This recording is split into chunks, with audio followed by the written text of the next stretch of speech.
से गुजर जाएगा, जिस गली से गुजर जाएगा, जिस गली से गुजर जाएगा। शिव कहने से, शिव कहने से, थाळीचा आवाज आला पाहिजे, उल्हासाने प्रेमाने महादेव महादेव। शिव कहने से, शिव कहने से, शिव कहने से डर जाएगा,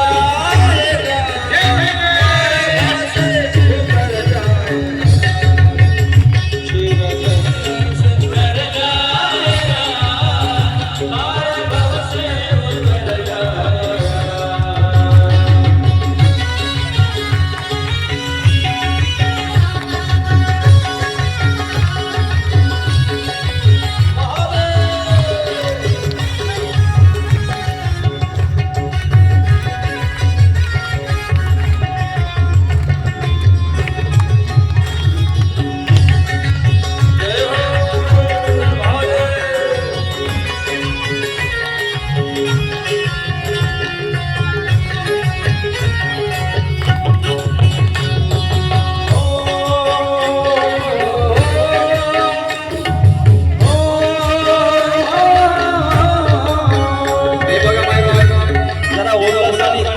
आनंद घेण्याचं राहिलं नाही पाहिजे. जरा तिसरा दिवस आहे, 2-3 दिवस आपला आनंद राहिला. जरा संसार करत असताना, संसारात नाचत असताना आपण लाजून लक्ष ठेवा. जरा मनसोक्त आनंद घ्यायचा भगवंताचा. महादेव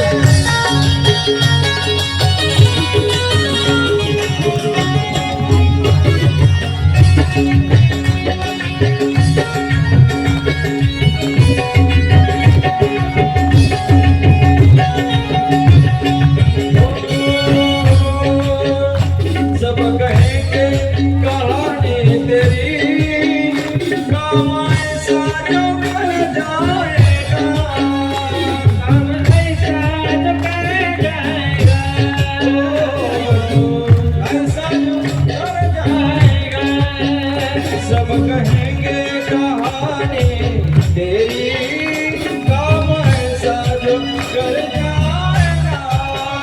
काम ऐसा जो कर जाएगा,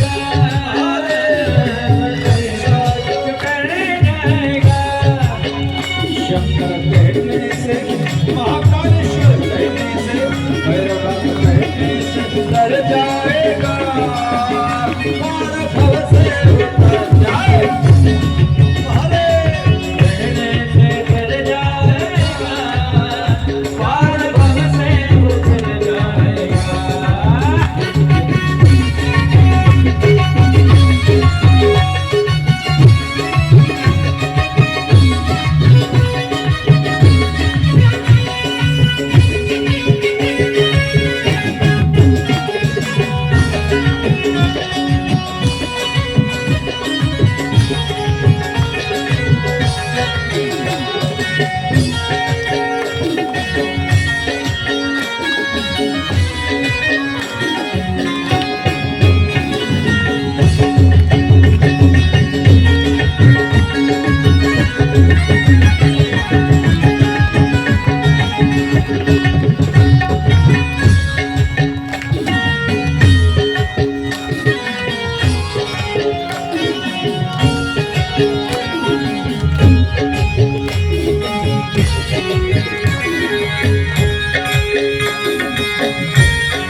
कहने से शिव कहने से भोलेनाथ कहने से तर जाएगा भाव भव से उतर जाएगा भाव भव से उतर जाएगा शिव कहने से तर जाएगा पार भव से उतर जाएगा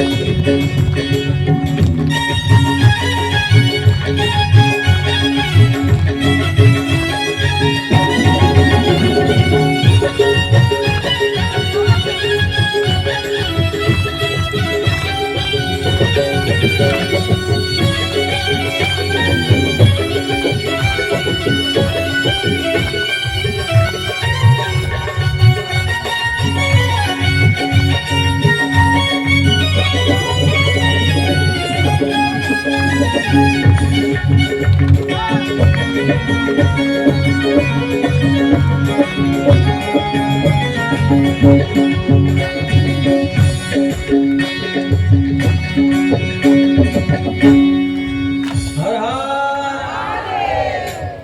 जरा उभा राहिला जो त्रास होता तो निघून गेला असेल मला माहिती तुम्ही ओव्हरऑल पाणी पिणार सगळं व्यवस्थित झालं तुमचं झालं तर आता नाही नाही थोडं जोरात नाही.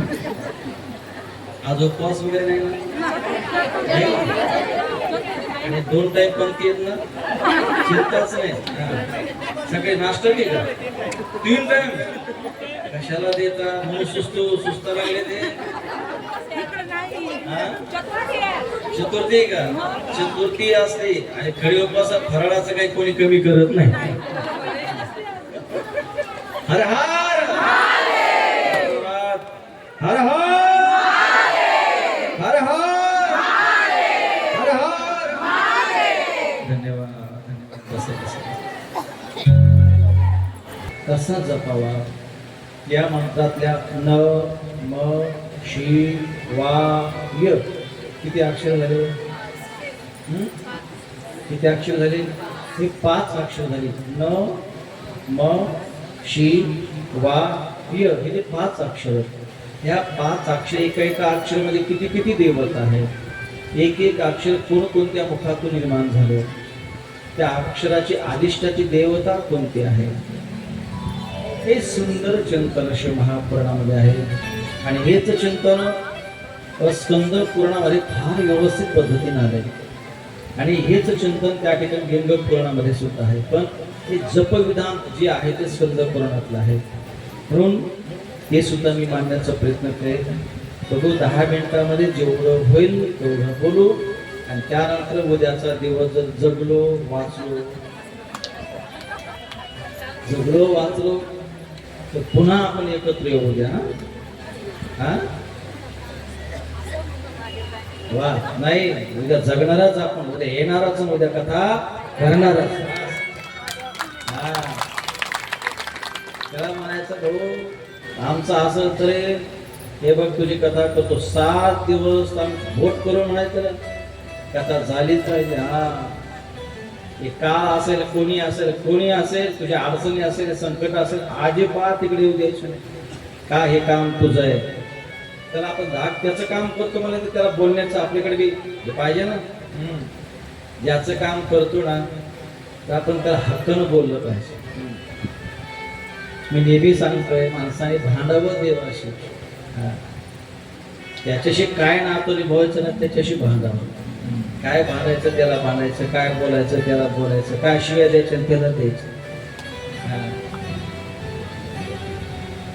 वृंदावनामध्ये लोक देवासोबत असाच व्यवहार करतात जीवनामध्ये काही कलमलं नाही काही संकट आलं का ते देवाला शिव्या देणार त्याला बोलणार असं काय केलं तो हा मग त्याला शिक्षा देणार देवाला हे नातं आहे ना अतिशय आवडतं मायबाप आणि माणूस हक्क जे गाजवत असतो ना ते बाहेरच्याशी नाही आपल्या माणसाशी आणि देव तर कोणाचा आहे आपला आहे एक सांगू का तुम्ही जगाला द्या पण त्याला घ्यायचंच नाही त्याला बोलायला घ्यायचंच नाही का तो आपला आहे कारण एक सांगू का त्या जगाला बोलून शिव्या देऊन काही मिळणार नाही पण भगवंताशी कसंही नातं निभवा आपलं कल्याणच होतं नाही कसंही नातं निभवा कसंही कोणत्याही रूपानं कोणत्याही नात्याला जा, मित्राच्या शत्रूच्या कोणत्याही, तरी तो कल्याणच करतो. कल्याणाशिवाय त्याच्याकडे काहीच नाही.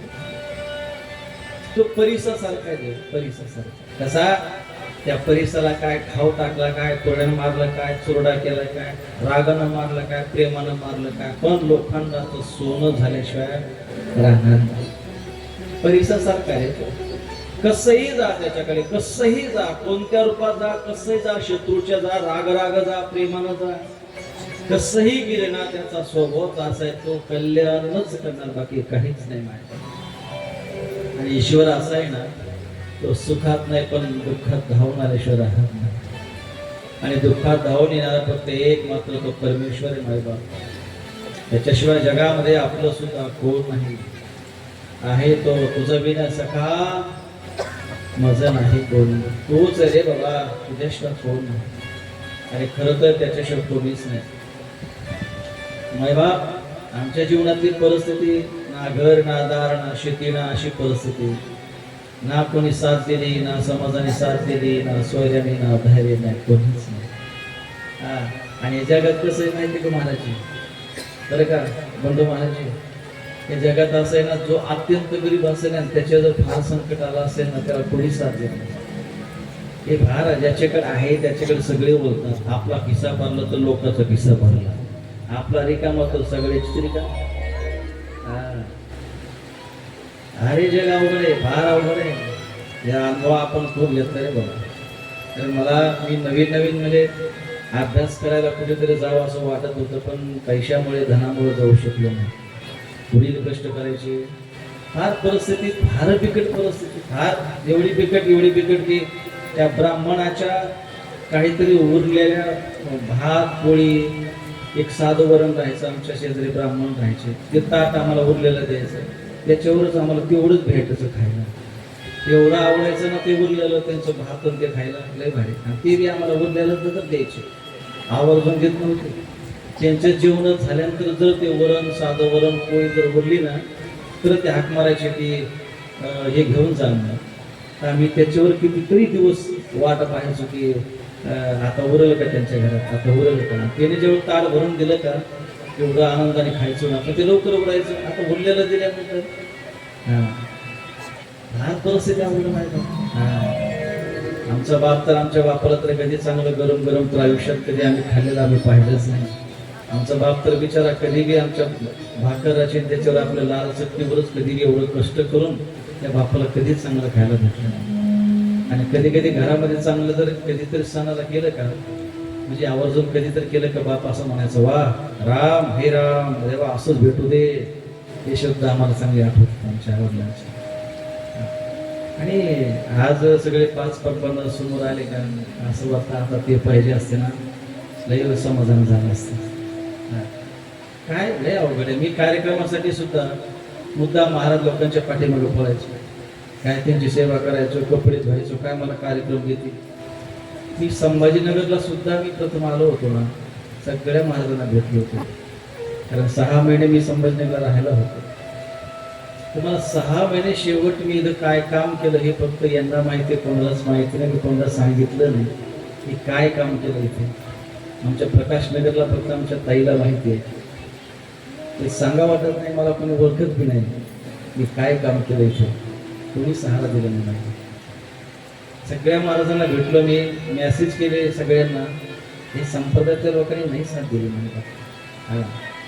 की डायऱ्या दाखवले मला की आपली हा महिना गुंतलेला आहे, पुढचा गुंतलेला आहे, अख्खं वर्ष आपलं बुकिंग आहे. पण असं नाही म्हणले की एखादं कथा तुम्ही करा, कीर्तन करा, तुम्हाला आम्ही सहारा देतो. नाही माहिती काही नाही. संप्रदायामध्ये मी सुद्धा खूप फिरलो, लोकांकडे मदत केली. मला कोणीतरी कथा द्या रे, मला कोणीतरी मदत करा. कुटुंब सगळंच आमचा परिवारच गरीब आहे सगळं. पण नाही ना, हे या लोकांनी नाही मदत केली. नाही, भगवंताने अशी कृपा केली ना, अहो पक्वा शिकण्यासाठी सुद्धा मी वही घेऊन पळायचो लोकांकडे, तर कोणी एक बोल सुद्धा मला दिला नाही. जीवनामध्ये जिद्द माझ्या खूप आहे, लक्षात ठेवा. एकदा जिद्दला पेटलो का मी माझा राहत नाही, लक्षात ठेवा. आज ही कथा शिकण्याकरता नाही कुठं जाता आलं, नाही कोणी कथा शिकवली. पक्वा शिकण्याकरता नाही कोणी पक्वा शिकवला. भिकाऱ्यासारखं पळत होतं मी ह्या महाराजाकडे त्या मला एक तरी बोल द्या ना. लहान लहान लेकरं सेवा करत होतो, धोत्र मी धुत होतो. हे लहान लहान लेकर का त्यांच्याकडे कला आहे. कला असेल तर मी वय पाहिलंच नाही. बस कला आहे ना, वयाचा काही संबंध नाही, त्यातला गुण घेत राहायचं. आज बघा ना, काही लोकांनी तर मला शेवट नाही शिकवलं मायबाप, पण जिद्द अशी धरली होती ना की नाही कुठे जाणार मी शिकायला. पण असं काही वाजवलं ना की मंडपमध्ये ज्यावेळेस मी जाईल ना तर आपोआप हे पप्पाचे बाजूला झाले पाहिजे. एक काळ असं केलं मायबाप की ना कुठे जाता फक्त कॅसेट लावायची, एवढं वाजवायचं की माझे हात दोन्हीही त्या पप्पाच्या रक्ताने भरायचे. पण पुढच्या वेळेस 1 वर्षभर अशी प्रॅक्टिस केली ना, ज्याच्या पाठीमागे वय घेऊन पळायचो ना, पप्पाच असं तयार केला की मी मंडपात बिलकुल कोणाच्या हुशार घालती माऊलीचा बापूचा सारखा. पुन्हा लोकांनी त्याला हात लावू दिला नाही. का जिद्द असेल ना तर तुमची परिस्थिती ही निमित्त नाहीच आहे माझ्या.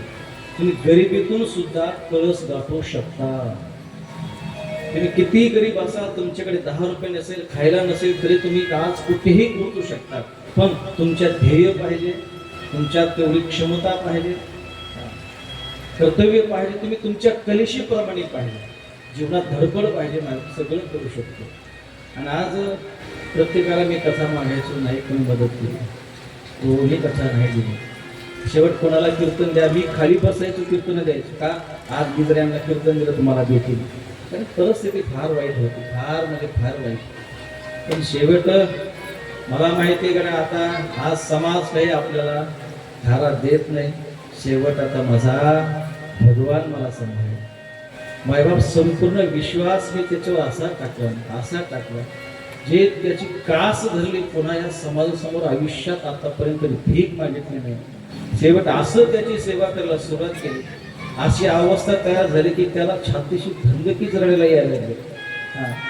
घरामध्ये त्याच्याकडे पाहिलं की आजही मी ज्यावेळेस सुरुवातीला येतून त्याला कपडा वस्त्र गुंडाळतो ना, तर माझ्या अंतकरणात थरकाप होतो की हा माझा महादेव, हा माझा देव. आजही त्याला असं फक्त जर पकडलं ना, आपोआप सहज न कळत वळलं असं धरायला लागतं. कारण आपण सतत त्याचं ध्यान करत राहिलो ना, तर आपोआप ती अवस्था आपल्याला कुठेही सुद्धा तो दिसायला लागतो, कुठेही दिसायला लागतो. आणि ही अवस्था प्राप्त झाली ना, तर मायबाप बघा ना तुम्ही, अरे ना कुठे गेलो मी, ना कुठे शिकायला गेलो, ना कोणाच्या हाताखाली शिकलो. माझ्या जीवनात गुरु म्हणजे मी कोण्या गुरुकडे शिकायलाच गेलो नाही. पण त्याची सेवा करत त्याला सोडलंच नाही. मला माहिती तुझं विन सखा, आता तुझ्याशिवाय मला कोणीच नाही. तेव्हा मला कुठं शिकणं होत नाही, मला कुठे जाणं होत नाही, माझी परिस्थिती नाही, माझ्याकडे पैसा नाही, वडील वृद्ध आहेत, आमचं सगळं कुटुंबच. आणि गेली 2 दिवसापासून माझा भाऊ सुद्धा माझी कथा ऐकतोय. माझ्या बापांना ऐकली, पण माझा भाऊ कथा ऐकतोय. तर मायबाप तुझ्याशिवाय मला कोण नाही. कारण गरीब कुटुंब आहे, मला कथा करायची आहे, मला कुठंतरी तुझी सेवा करायची आहे. मी त्याला सोडलंच नाही. त्यानं कृपा अशी केली मायबाप की जीवनात त्याने असं बिजी केलं की मला घरी जायला महिन्यातून फक्त 1 दिवस भेटतो महिन्यात. या महिन्यात फक्त 1 दिवस घरी जायला भेटतं. आज लेकरं म्हणतात की बाबा तुम्ही घरी कधी येणार. गेली 2025 पासून कंटिन्यू मी बाहेर येतो. आणि 2027 सुद्धा लोक पाठीमागे लागले, 27 साठी सुद्धा. पण 2027च्या तारखे आम्ही घ्यायला तयार नाही की नको. आणि पोरं सुद्धा हे घरी मला वाटतं 2025 पासून माझ्यासोबत आहे. 1 दिवस सुद्धा घरी जायला भेटायला. का एकदा त्यानं कृपा केली ना मायबाप, बास तो काय करल सांगता येत नाही. हे माणसं काहीच करू शकत नाही. ही माणसं जी दिसतंय ना, आपल्याला संकट आलं ना, मायबाप सगळे हात झटकतात. हे मला अनुभव आलाय. काही नसतं. कारण आमचा बाप गरीब होता, आमच्या बापाचं नाव कधी कोणत्या पत्रिकेत आम्हाला दिसलं नाही. बाप गरीब आहे, काही नाही.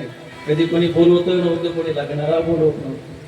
कधी माझ्या बापाच्या सख्या बहिणी सुद्धा कधी राखी बांधायला आले नाहीत. लक्षात ठेवा. हे सगळं आठवतंय आम्हाला. का माझ्या बापाकडे काही नव्हतं, घर नव्हतं, आमचं जीवनच रस्त्यावर होतं.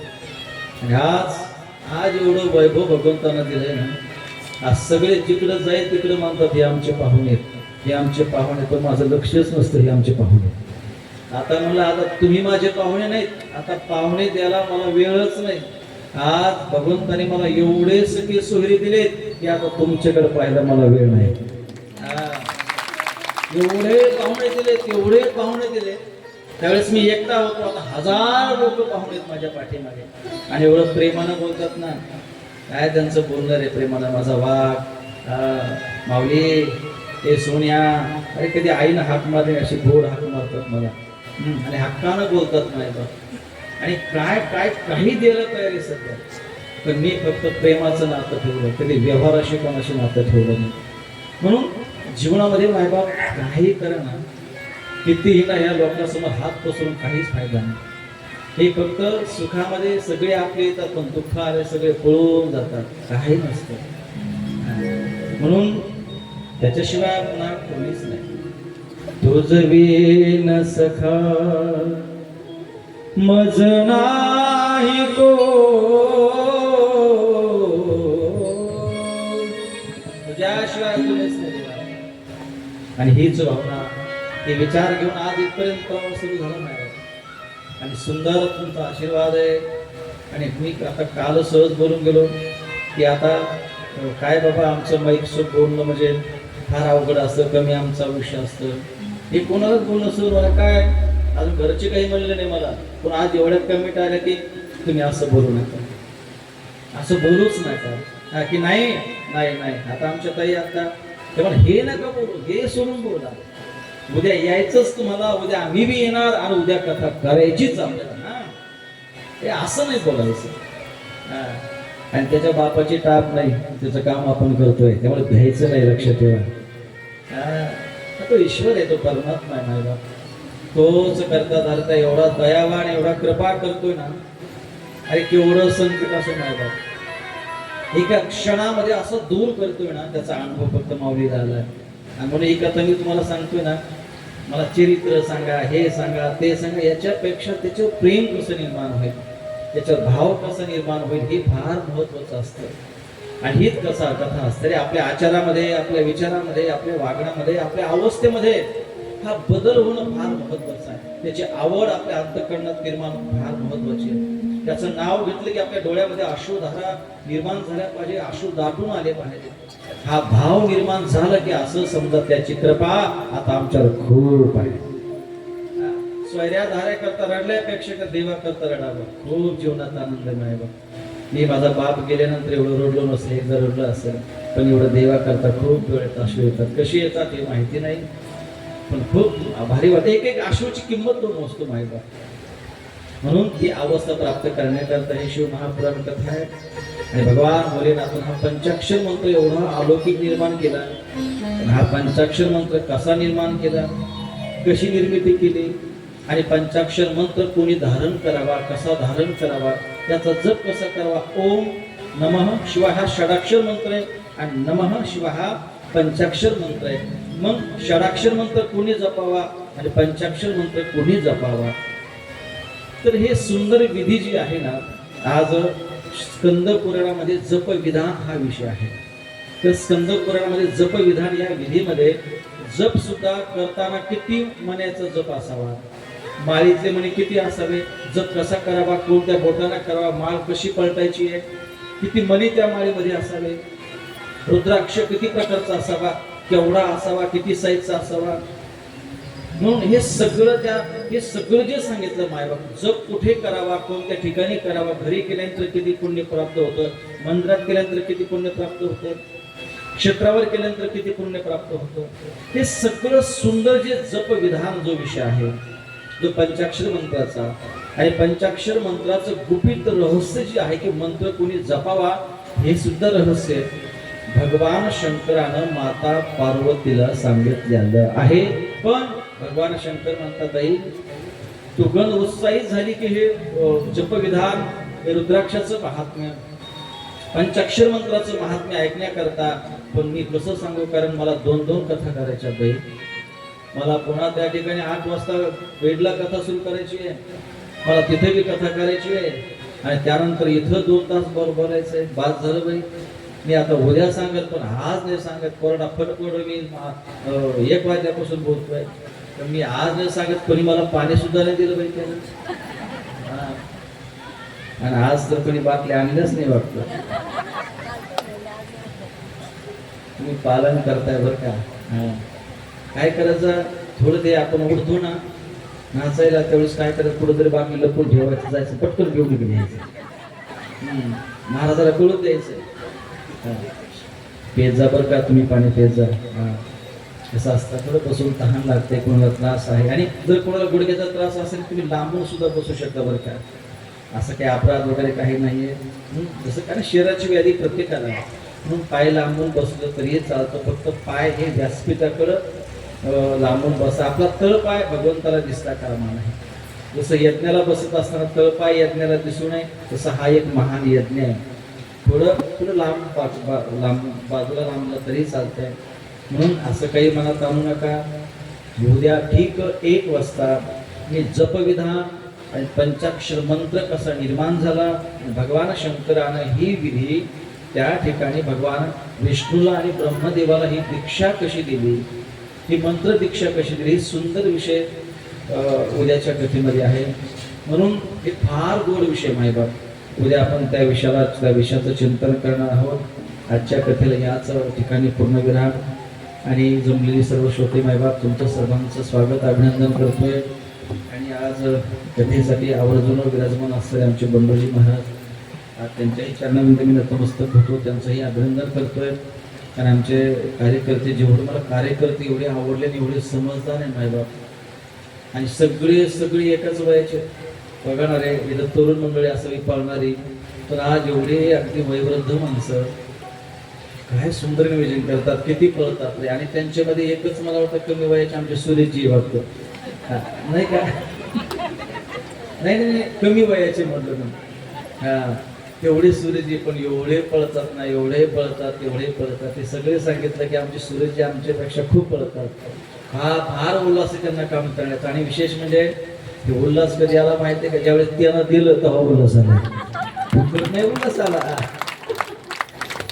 फुकट नाही उल्हास आला. त्याला खूप काही देऊन टाकलं. जीवनात सगळा आनंदच त्यांच्या जीवनात प्रगट केला. पण एक सांगू, ते सुद्धा विसरले नाही ना. तेव्हा तू आनंद दिलास ना, आता मी तुझा आहे. आणि गेली 5 दिवसापासून त्यांचीही खूप तळमळ आहे. आमचे नाना असतील, आमचे आबा असतील, आप्पा असतील, आमचे सगळे असतील, सगळ्यांचं सहकार्य आहे. सगळ्यांच्या कमिटीच्या चरणाविंद मी नतमस्तक होतोय. उद्या ठीक आपण 1 वाजता भेटू. आज सुद्धा कथा 1:30ला सुरू झाली, पण काही अडचण नाही. 1:30ला सुरू झाली तरी कथा 4:30ला सुटते आपली. 3 तास कथा होणारच आपली. आमचं काही थोडं प्रवास आहे, आमचा पण सगळं व्यवस्थित चाललंय. म्हणून महाराजांचं स्वागत होईल आता, आणि त्यानंतर आरतीचे 2 मिनिटाचं भजन होईल आणि कथा समाप्त होईल. एकदा हर हर हर हर हर हर राजा राम राम राम सीता राम, राजा राम राम राम सीता राम राम, राजा राम राम राम सीता राम राम.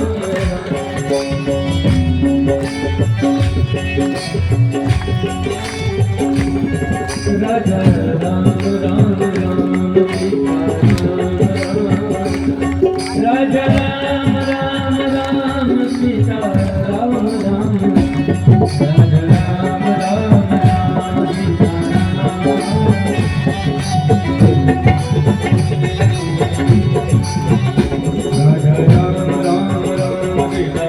राम, राजा राम राम राम सीता राम राम, राजा राम सीता राम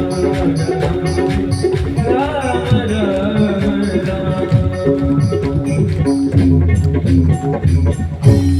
सर्वांनी टाळ्या वाजवा. धन्यवाद. बोल सियावर रामचंद्र भगवान की.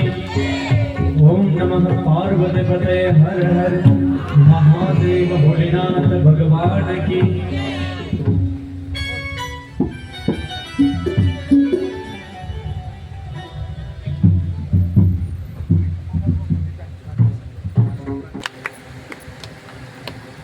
श्री शिवाय.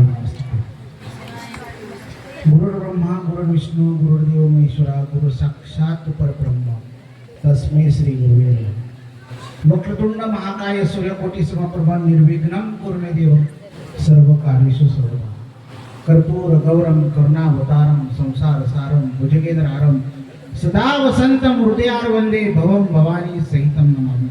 एकदा हात वरती करून नमः पार्वतीपते हर हर. काशी विश्वेश्वर भगवान की, पवन सुत हनुमान की, सब संतन की. गेल्या अनेक वर्षापासूनची आपली परंपरा